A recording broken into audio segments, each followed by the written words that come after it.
Greatest headlines of the century.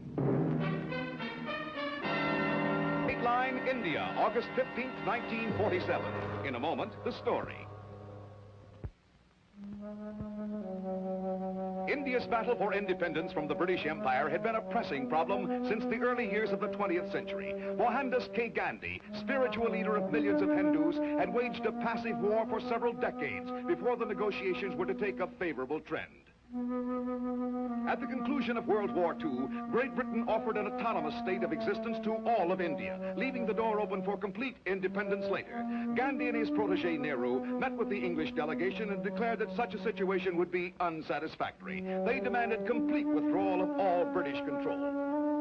Then on March 14th, 1946, England offered complete independence. The years of unrest could now be brought to a close, but the problems facing such a course were many. The Asian country for centuries had been divided into two major religious groups, the Hindus and the Muslims. Now that complete freedom was within their grasp, the two religious philosophies clashed violently. Muhammad Ali Jinnah, head of the powerful Muslim League, argued for a separate Muslim state of Pakistan.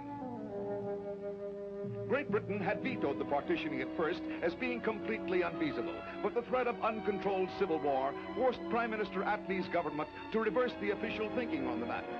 February 20th, 1947, found Lord Mountbatten, a staunch advocate of partitioning, replacing Lord Wavell as the Viceroy of India.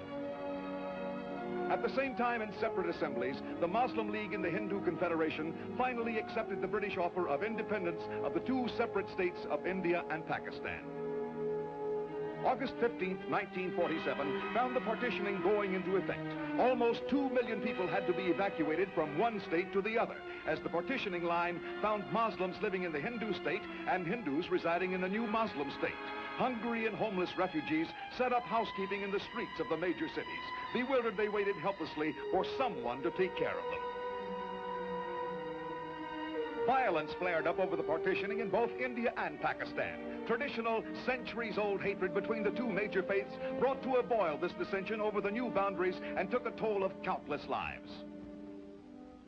Although Pakistan had chosen complete independence from Britain, India chose complete sovereignty, with the symbolic retention of the king as a trademark of the free association of the Commonwealth members.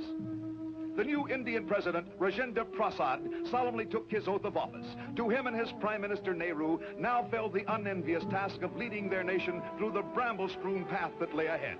India had received its long-sought independence, but it knew too well that the problem of retaining its freedom and healing its fierce domestic rifts would prove a larger battle still.